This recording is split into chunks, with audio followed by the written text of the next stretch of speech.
Welcome to the Rock Fight, where we speak our truth, slay sacred cows, and sometimes agree to disagree. This is an outdoor podcast that aims for the head. I'm Colin True, and today we're talking about minimally advertised prices. I mean, what could be more exciting than that? But before we get to that, tomorrow, be sure to check out a new episode of Open Container with Doug Schnitzbahn. Follow and listen to Open Container on your favorite podcast app.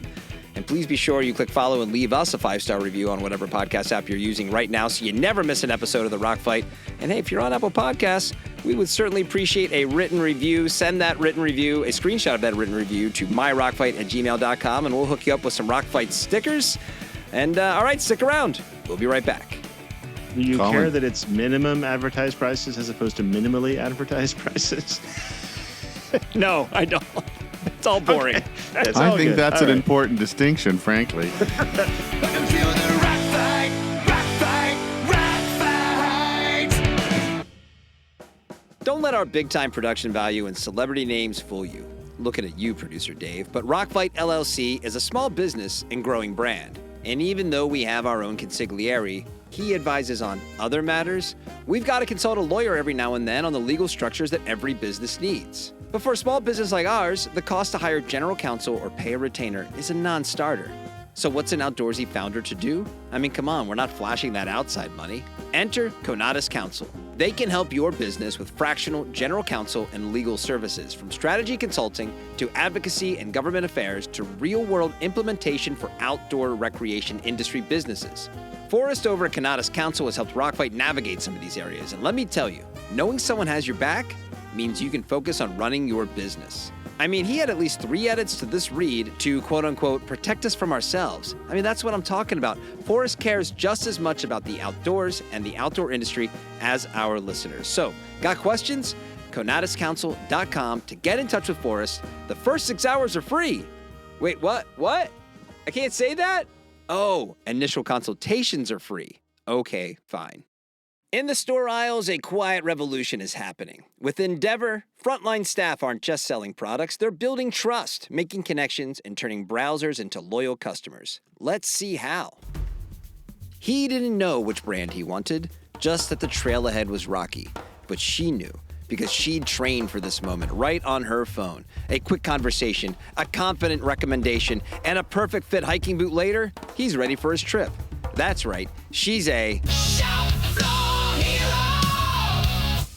It may be lunchtime, but between sandwich bites, he learned about fog fighting tech and snow goggles. An hour later, that knowledge helped a customer pick the perfect pair and add a helmet too.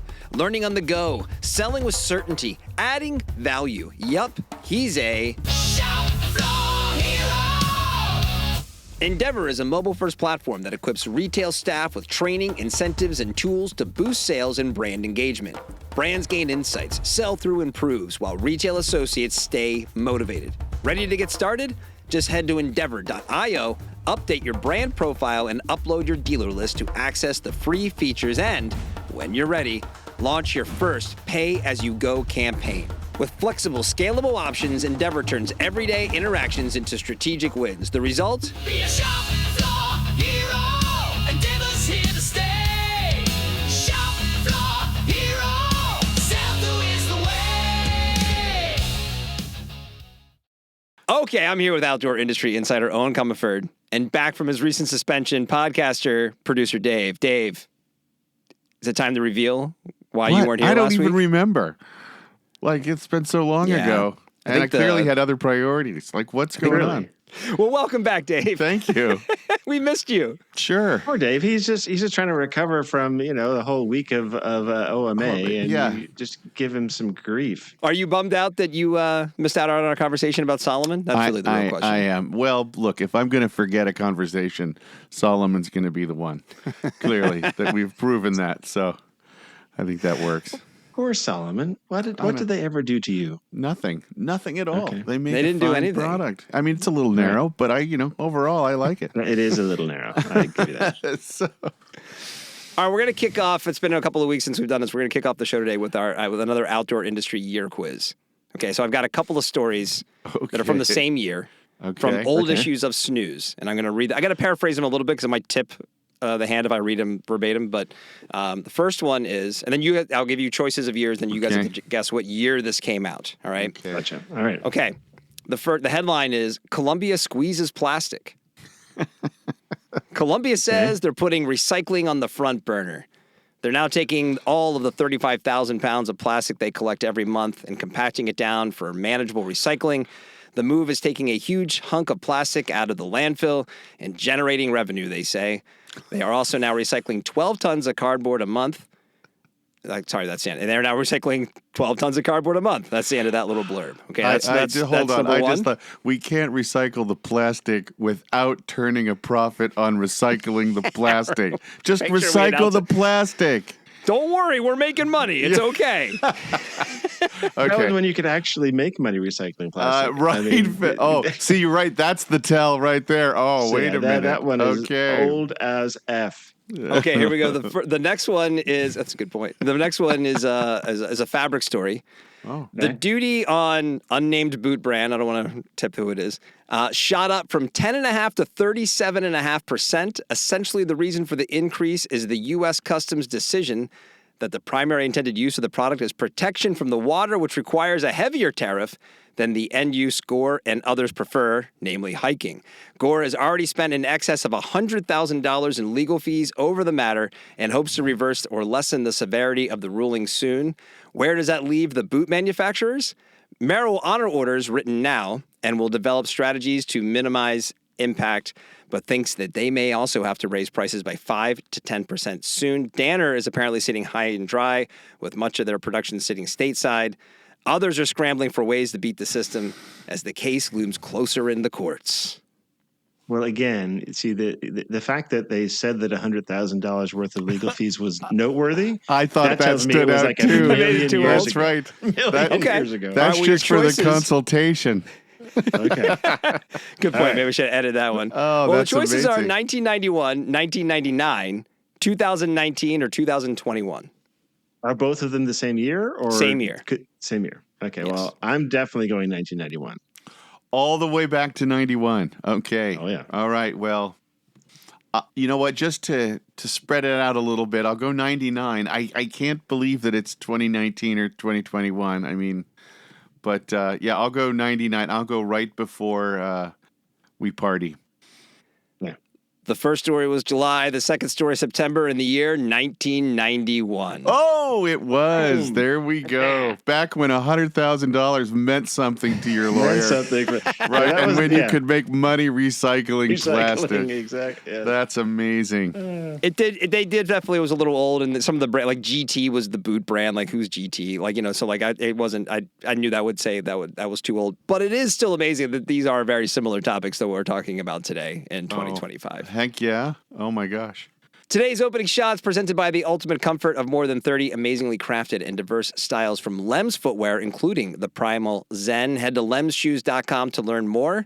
A couple stories to kick things off today. A few different brands were in the news this week for their financial performance. All of the following was reported on SGB. First up, Clarus, owner of Black Diamond, Rhino Rack, and Rocky Mounts, was called out by one of their investors for their, quote, struggles with profitability. And then next up, the chairman of Phoenix, parent company of Royal Robbins and Fjallraven, described Q2 in his investor letter for Q2 as another struggling quarter. And on the flip side, Deckers reported, wait for it, that Hoka and UGG both outperformed expectations in Q1 of this year. And it should be noted, though, that Teva and the recently relaunched super shoe brand Anu posted a combined 19% decrease. Owen, just taking a look through this, all coming out the same week. Any thoughts on these results? Any surprises from your analysis? Yeah, I would say that the Clarus investor commentary was interesting because it specifically pointed to a lack of scale and a previous lack of product focus as the issues that were driving their profitability challenges. So to me, that indicates we're likely to see more divestitures of their subscale businesses like they just did with Peeps, and also more SKU rationalization within the core Black Diamond business. So I would say that's kind of what's probably coming there.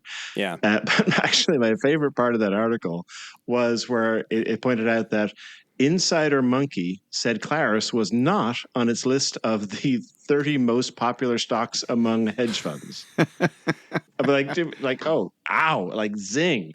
and Is in other Insider news, Monkey a position, or is that I don't know, but it's like in other news, the sky is blue. I mean, come on. Yeah, right. Let me But no, let me point this out to you. That's just fantastic.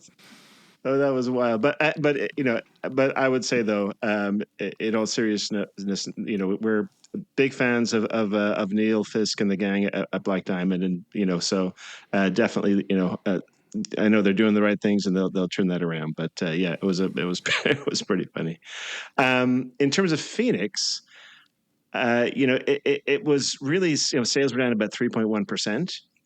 I thought it was interesting that on the wholesale side, they pointed to the fact that Fjallraven, due to market unpredictability, had purchased fewer goods for reorder, which resulted in a shortage of goods for direct orders.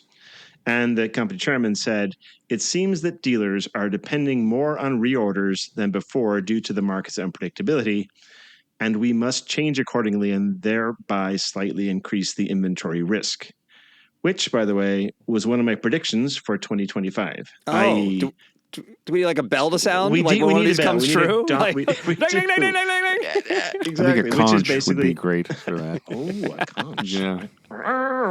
So, but so that is kind of what I think we're going to see more of, especially as you go into the fall. Just lower percentages pre-orders, more leaning on the brands to fill in. On the positive note, though, they did say that they had less clearance inventory year over year, and that was the main driver for lower digital sales. And as that and some restructuring actually meant that their bottom line actually held up pretty well despite the top line issues. Then for Deckers, okay, I mean, that was an absolute banger of a quarter, right? Sales up 17%. It just keeps going. Yeah, Hoka up 20, UGG up 19. And that was an important because investors had been a little bit spooked because things had slowed down with Hoka in a prior quarter. They thought, is the bloom off the rose here? But no, that was big.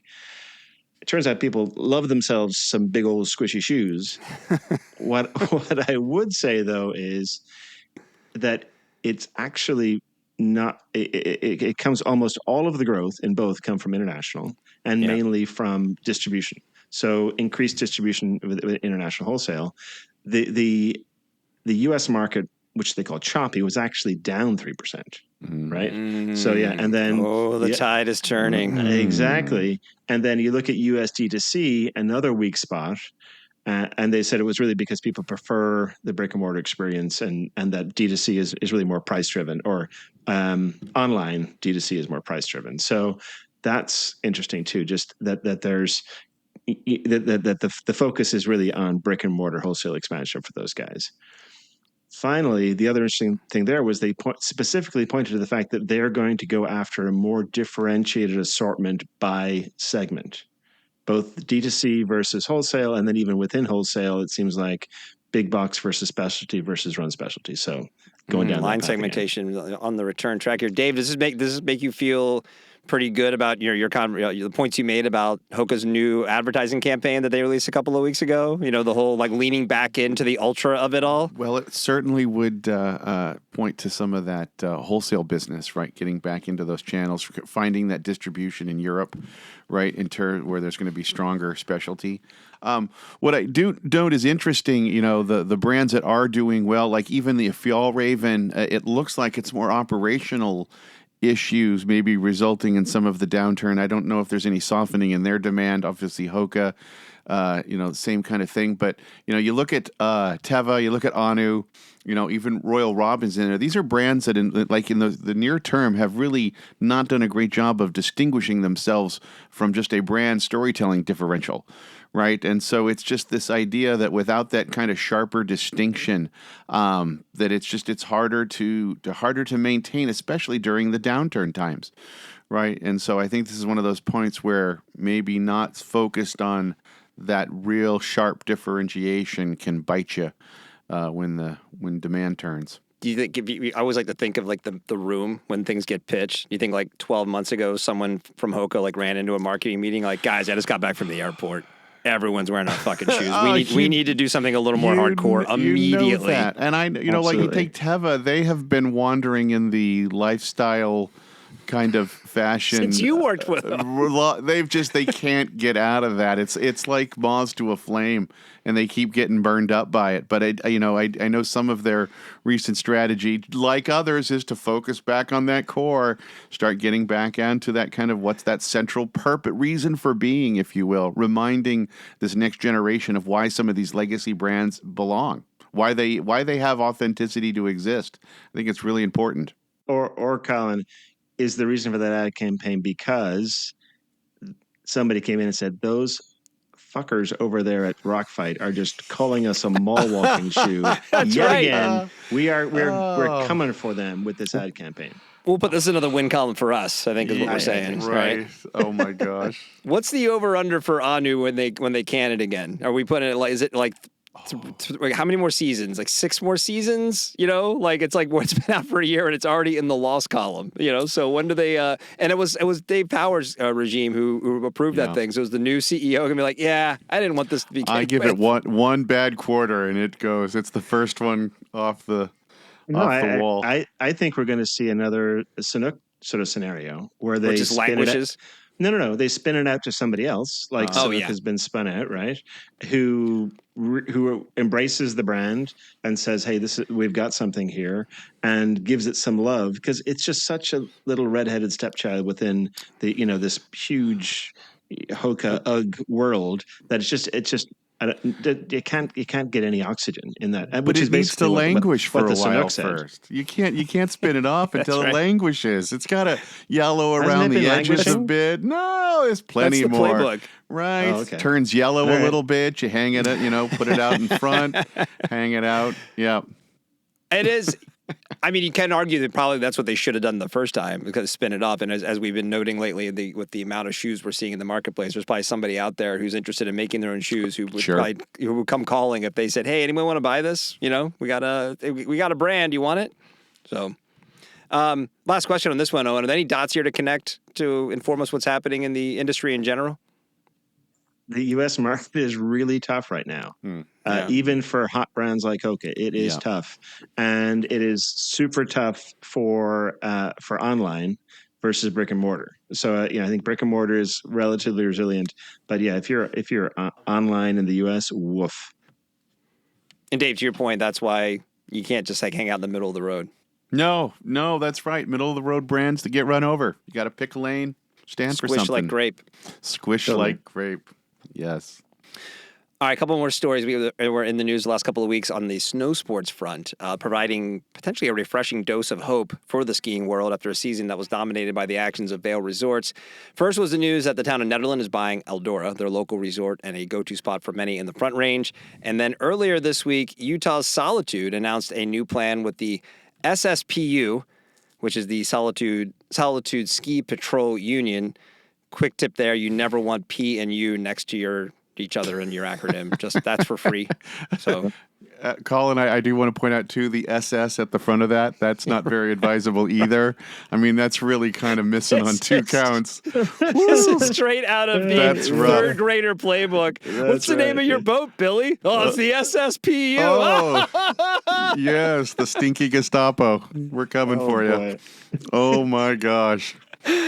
Oh, that's amazing. All right. The SSPU is the first ski patrol to unionize under Altero, who's the owner of Solitude. The deal received 100% approval from its bargaining unit.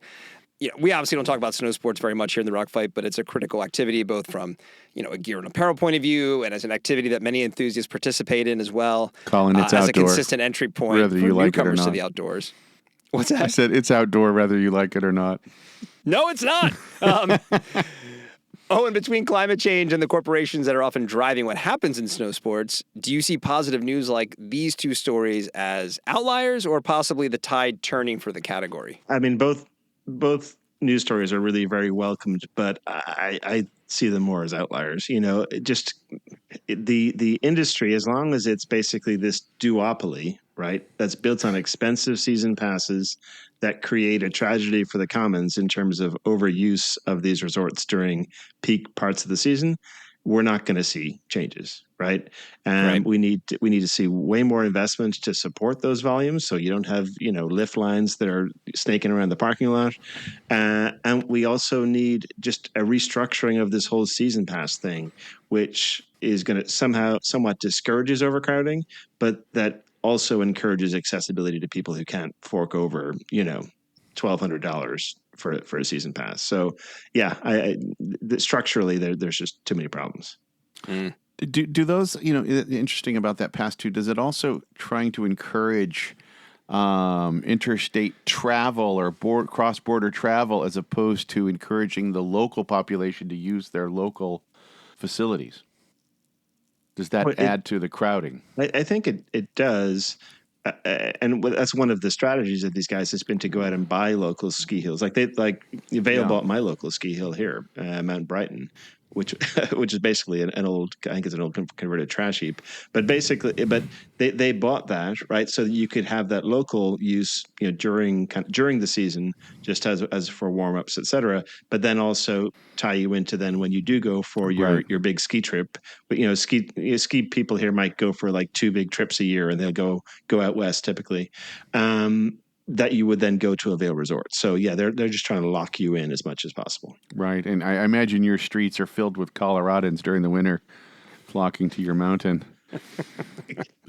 Absolutely. Oh yes. Yes. Good. I love that. Have you skied Brighton? Yeah, up by Solitude. No. Michigan. Michigan. That's right. Go. Love it. 300 feet of vertical. That's right. Can you handle it? Oh. All right, let's move into the lightning round. Rock Fight Lightning Round. All right, so I'm going to do a little tweak to the format. I'm going to throw a headline and a summary at you guys, and let's get a real quick reaction from the crowd, see who chimes in on each one. So the first up on the lightning round, Dick's is to open a new house of sport. Dick's announced they'll be opening a new house of sport in Glendale, California on October 7th. As we're recording this, there are still 3 Dick's Public Lands locations operating per their website. What's the over-under on how long those 3 will last? I think they're going to stick around for a little while, purely to continue acting as the on-ramp for premium outdoor brands to enter Dick's. As soon as House of Sports takes on that mantle or becomes that on-ramp, I think they're gone. I'm just going to say I think it's going to be sooner rather than later that they will be bundled together as a acquisition by a resource extraction company and sold by the Trump administration. All right, next up, dads are leading the back-to-school charge. According to a new survey, 70% of U.S. consumers started their back-to-school shopping early this year, with dads leading the charge. Apparently, 66% of men in the survey are starting their back-to-school shopping early. Thoughts on what dads are prioritizing for back-to-school? It sounds like complete bullshit to me. I'm sorry. A, how many dads are leading back to school shopping in any household that you've heard of? And B, when was the last time that men were so super planful that they were doing shit months early? I mean, come on. I just saw that there's going to be a run on gray New Balance sneakers or something. Like, oh my gosh, they're just flying out the door. Why is this? Oh, dad's leading the back to school charge, of course. Oh, absolutely. The correct answer is there's going to be a lot of Ozzy Osbourne t-shirts sold for every kid in America in 2025. All right, last story in the lightning round. Ortholite sold for $770 million. British multinational company Coates has purchased insole maker Ortholite for a reported $770 million. Ortholite supplies over 500 million pairs of insoles to over 500 brand partners and has 310 co-branding agreements. Dave, based on those numbers, is Ortholite the greatest ingredient brand of all time? Right? It does seem like that. I'd have to say from straight ingredient, if you remove the medical side of gore, yeah. Like, oh my gosh. Those are huge numbers. What do you think, Owen? Say there's money in them there souls. I mean, wouchers. So the interesting thing is that the sales price was driven by Ortholite's 26% EBITDA margin. That is some serious That's margin.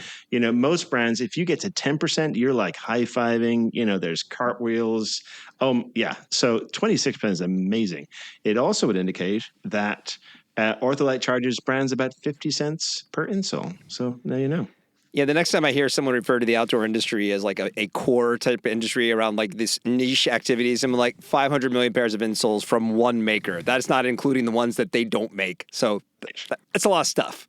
Let's just 50 cents an insole, and what are those retail for? Oh, Ooh. $30 minimum, $50? I don't even know.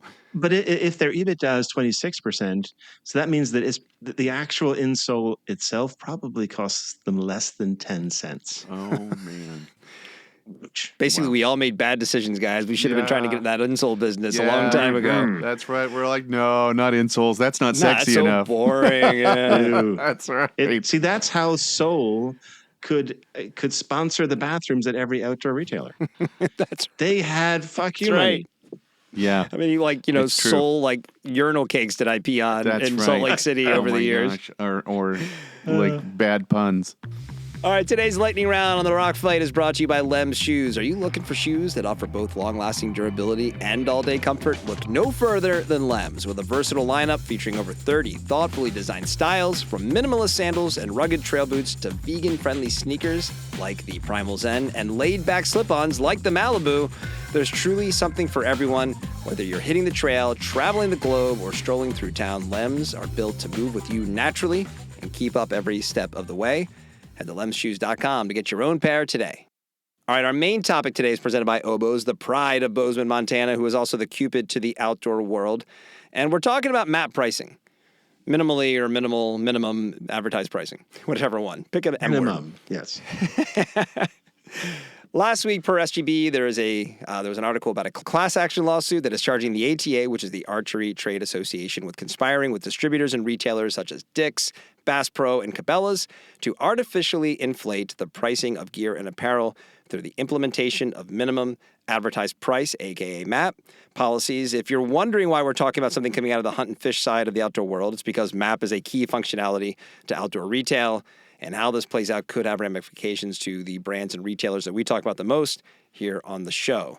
So, Owen, before we get into the details, could you just kind of walk us through like what map pricing is and how it's intended to function? So the first thing is it is minimum advertised price. So there are very specific laws around this area. So a brand can't tell a retailer how much they can sell something for. Right? That would be price fixing. And so you can't do that. They can tell you how much you can advertise it for, though, as part of their brand policy, because advertising impacts their brand, and therefore they're allowed to control their brand and thus the advertised price of their product. That's the first thing. The second thing is it has to be unilateral. So in other words, the brand can state, this is my policy, but it can't be discussed or negotiated, right? It has to be unilateral. Because again, if there's a conversation about it, either between the brand and the retailer, or between retailers, or between brands, or what have you, that's collusion, which is also highly, highly illegal. So MAP policies in and of themselves are fine. It's when people kind of get around them and do stupid stuff, like talk about them as an industry organization. That's when things go awry, which is kind of the case here. I mean, it's like, the first rule of MAP policy: don't talk about MAP policy. Well, so how does it go? Like, so if you're back in your days of Moose Jaw and you're dealing with one of your vendors, how does MAP enter those conversations? So give a real world application for how you would have applied MAP back in your retailer days. Sure. So pretty much every brand worth its salt had a MAP policy, and it's just a published policy. And it's a good thing for the industry, right? Because it does put some sort of pricing out there, and it really, what it ensures is that it's a relatively level playing field, and high value retailers like an independent specialty store, where they're adding value by introducing people to the brand, and they've got all the stuff and the inventory and the display and fitting you with the shoes and all those things. Those high value folks can be sort of on the same level as an Amazon or a big box player that's just hawking stuff. So I think it's important from that perspective. But basically, we would have all of these MAP policies, and I mean, wow, every single one of them was different, right? We sold over 600 brands, right? So we had 600 different MAP policies, and it's different, timing and different some of them were you could discount, you couldn't discount. There's certain products you can do. There's certain dates you can do it. There's the amount. It was like we had a map coordinator, and like it was almost a full-time job to basically make sure that what we were doing wasn't going to come a cropper of these various things. And we would plan our big promotion, and then we would make sure that that we were abiding by it. But again, it couldn't be a conversation. You just had to take the policy, see what it is, and then see how it would be impacted. So, what would be the ramifications if you ran afoul of someone's MAP policy? Like, how did that play out? So the key thing, again, if done properly in a unilateral way, is there should be a notice. Automatic notice. So it shouldn't be up to like, we're going to call out this retailer or that retailer, but no, we'll let this one slide. No. It should be automatic. And so best practices is that there are services, which are map watcher services, which will scan the internet, et cetera, find people that are not compliant and then automatically notify them, right? It doesn't go through the sales rep or the national sales manager, just automatically, boom, you get a notice. And then again, best practice is that notice kicks off a very defined and non-negotiated, again, process. So it's like it's typically like a 3 strikes type of approach where you get 1 is a warning, 2 is the first level infraction where maybe you're cut off from reorders for a month or 2 months, and 3 might be you're suspended as a dealer for 6 months, and 4 might be we're never going to let you back, right? So, but the key thing again is it's unilateral. Everybody follows the same policy, and there's no conversation or negotiation. Have you heard of stories of retailers being canceled, if you will? Oh, absolutely. Yeah.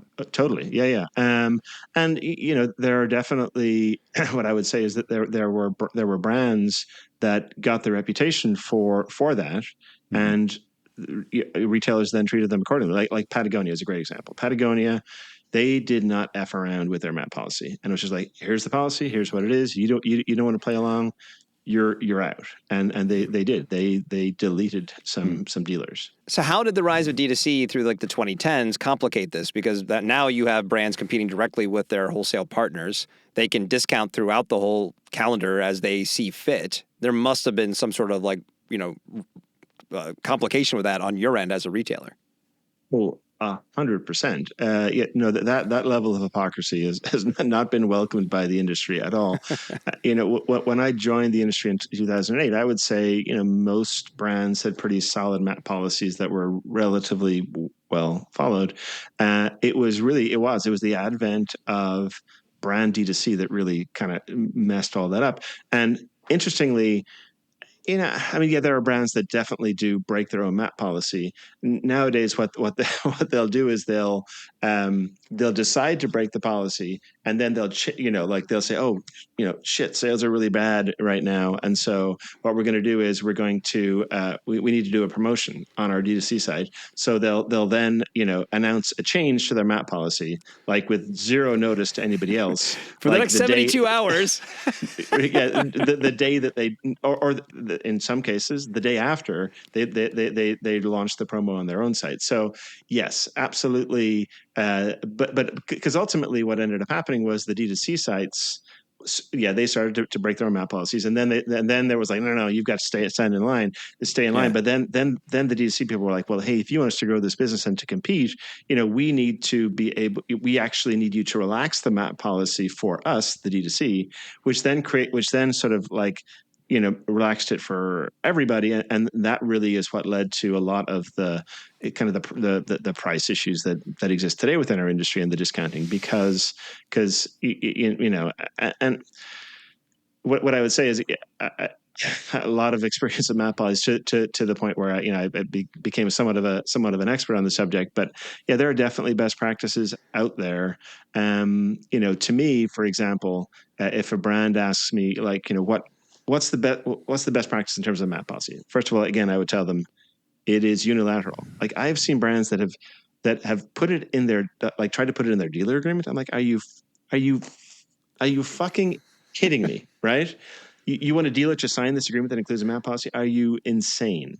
Right? So that's the first thing is Get it out of there. It's a unilateral policy. It's just stated. Why is that insane? Like what? Just Because you can't people are have, connecting those dots. because again, that would be collusion. If they're agreeing to a MAP policy, Right. you can't agree to a MAP policy. It's a unilateral policy, right? Colin, the That's first rule of MAP policy. Yeah, don't talk about Come MAP on. policy.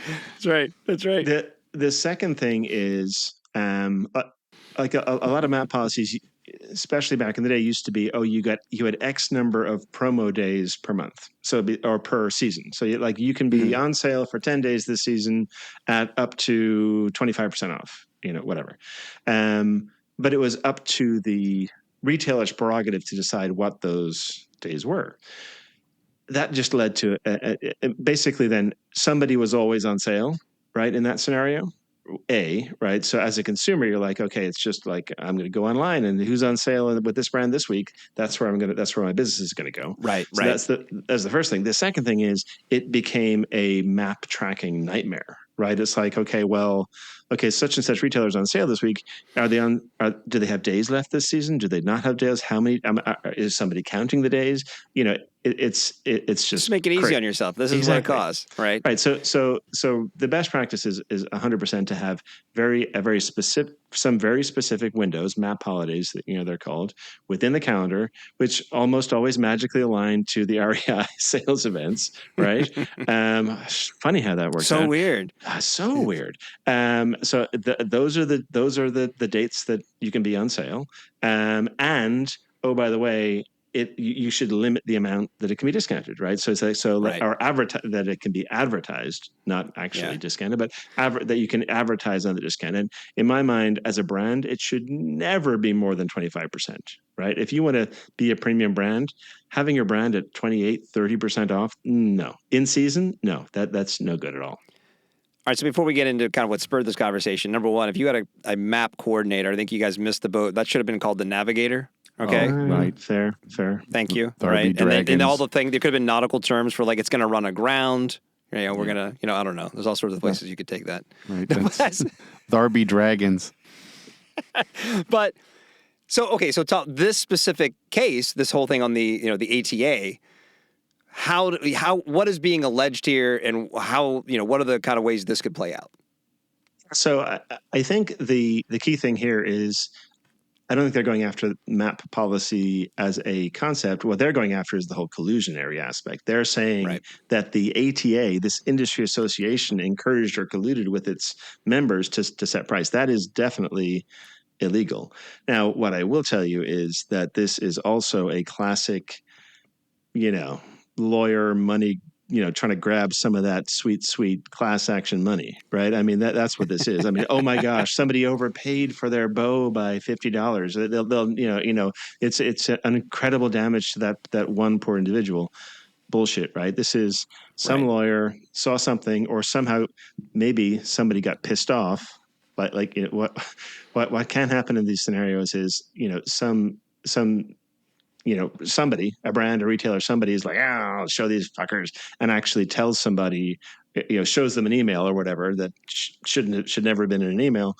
And now, they have a smoking gun and the shit hits the fan. So, but yeah, it's unfortunate because, you just don't want to do that, and it's a cautionary tale for. I mean, there's lots of industries that use MAP policies. Obviously, outdoor industry, electronics, other places, but you need to have really tight policies. Train your people on what a MAP policy means, what you can and cannot do, what you can and cannot say. That was key training for all merchants at Moose Jaw and at Walmart is. This you really need to know what you're doing here, because you don't want to run afoul of this stuff, because it's serious. This is serious stuff. Well, it's maybe like the last guardrail. I mean, you think about if the I was talking to a retailer about this over the last couple of days, and they said, if we didn't have MAP pricing, say bye independence, right? Because to everything we just talked about with the D2C business, if you didn't have to honor that, these kind of if brands could just do what they wanted. Jesus, what would happen? I mean, it just it would be the model as we know it would be over. It would, but I would say though that the pendulum is swinging a little bit back to brick and mortar. I mean, you go back to the conversation around Hoka or even Fiala. Even a lot of it was, hey, our brick and mortar, our wholesale business is really strong. D2C is a bit of a dumpster fire because it's mainly online and it's mainly price based, right? So they see it. So I think most brands now have sort of said, okay, whoa, hold on a second, D2C, you're the problem, not the solution here when it comes to this stuff. So we're gonna take a step back, and MAP policies properly implemented are a key bullet in the gun there. Colin, the charge they're making, is artificially inflating the pricing of gear and apparel. It seems like a really rough time to make that claim when prices are just skyrocketing everywhere. And I don't think is this a tariff workaround? Yeah, right. I'm not sure it's MAP policies that are causing it. It's just it's a rough time to claim that's what's causing it. Well, there we go. We're going to see a Truth Social on here saying that it's not inflation because of tariffs. It's those MAP policies. It's those MAP prices. They're keeping the prices high. None of those people will know what a MAP is. Well, if anybody listening to this, has, I'd love to hear just sort of, anecdotally, experience with MAP as a retailer, as a brand. Kind of to Owen's point, obviously, he's speaking from experience. This isn't just conjecture. This is sitting in the seat and dealing with all of it. Love to hear from what you have to say as well. Send your feedback to myrockfight@gmail.com.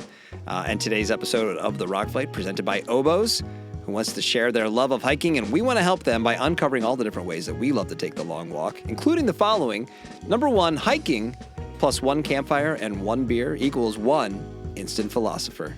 I'm looking at Dave right now. He's definitely, he fits that mold. Only 1 beer? That's all you need. It gets you going. I removed the numbers. I took the number out of the 1 instant philosopher and to read instant philosopher. There's no MAP pricing with this. You can have as many as you want. I feel like it was reduced a little bit. Now we have a discount philosopher.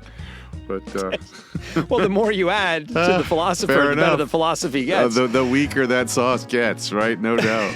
Number 2, the shade from a tree is better than the shade you get from that guy Carl at your office. So Get out there and go hiking. Number 3, hiking is a guilt-free excuse to ghost everyone. Just get out there, go hiking. Don't talk to anybody. We had a cell phone range. No one will even know. I thought you were going to say it's a guilt-free excuse to carb load, which is also kind of fun. Also, hiking means the Oboz Catabatic LT. The Catabatic has quickly become an Oboz favorite, and the LT takes the Catabatic collection to a whole new level with a lighter package and additional environmentally friendly materials. From fast packing to day hiking, the Catabatic LT is your new shoe of choice. And this hiking appreciation moment is brought to you by Oboz of Bozeman, Montana, certified B Corp 6 million tree planter, and inhabitant of the greater Yellowstone ecosystem. Don't hug those bison. Oboz is the maker of premium quality footwear for the trail and the Cupid to the outdoor world. Oboz. Love hiking. It's time for a party shot. All right, parting shot time. It's been a tough week for Gen X, guys. So this week on Wednesday's episode, before that episode even had a chance to come out, on that parting shot for that episode, I talked about Malcom Jamal Warner. And then before that episode even came out, we lost Ozzy. And then the day before we recorded this episode, we lost Hulk Hogan. And all three played an instrumental role in my youth. Like I said on Wednesday, Theo on The Cosby Show was a legend. I knew some Sabbath growing up, but the No More Tears era of Ozzy was when I really started to appreciate him, in that spot. And then, Hulk Hogan's last heel turn on the political spectrum was regrettable, but Rocky III, where he played Thunderlips, that might be the movie that defines my childhood. So, tough beat in the Old Guy Entertainment Club this week. I guess my parting shot is for Life and Time today. That's kind of all I got. I was kind of struggling on this one. This just sucks. Oh, Colin. I'm going to say, though, I'm going to bring it back that we should honor their sacrifice because that is what may have brought us a resurgence of South Park this week in terms of them finding cultural relevancy and bringing that sharpness back to bear that made them a Gen X favorite in the first place. So you lose a few, there are some you who are gain a not few. afraid. That's right. You lose a few, you gain a few. Obviously that episode that aired this week, and everyone's talking about the Trump stuff, but they just closed a massive partnership with Paramount, and they just were shitting on Paramount. $1.5 billion. The day after, $1 billion contract. And I'm like, okay, thank you. I'm going to shit all over you now. God, those guys are great. Isn't that something? Oh my god! 27 years later. 27 years later, I actually got to see the original VHS Christmas. The Spirit of Christmas? Is that what Spirit it was of called? Christmas. That's right. Those were floating around Southern California. And who would have thought that someday that VHS tape, which just cracked us all up, would be worth $1.5 billion? That's Yeah. just Speaking of things floating around, I never get into South Park again. Maybe it's my aversion to poop jokes, but yeah, no, it just was not was not see, funny. you're missing Mr. Hanky. That's right. I think it'd probably be worth watching, the one that came out the other day, though, or at least some clips of Yeah. it, because man, they just roast the shit out of Trump, and it's phenomenal. Like, in just the most, and in the truly aggressive way, like you're gonna threaten to sue us, and we're trying to make you say that. Like, just it's great. I'll check it out. Okay. All right, guys, that's the show for today. The Rock Fight is a production of Rock Fight LLC for Eoin Comerford and producer Dave, who produced this episode. I'm Colin True. Thanks for listening. Oh, I forgot to mention Sarah Gensert, our art director. That's Did a lovely Sarah job, Gensert. as always. That's Sarah. That's Sarah. And exactly. He's back to take us out. Guys, the day after this comes out, I will see Krista Makes and Less Than Jake here in San Diego. I'm very excited. So, yes, I'm one day away by the time this episode debuts. Is he going to perform the Rock Fight live at his show? Does he know the cultural significance that he has? I should probably email him and be like, hey, the song you wrote? Yeah. It's a big deal now. Right. It's I mention you on every episode. That's got to be helping your own SEO. Or not. Or maybe not. Yeah, it's like, God, what is this shitty podcast that is constantly talking about? Anyway, here's the Rock Fight song. We'll see you next time, Rock Fighters. Rock Fight.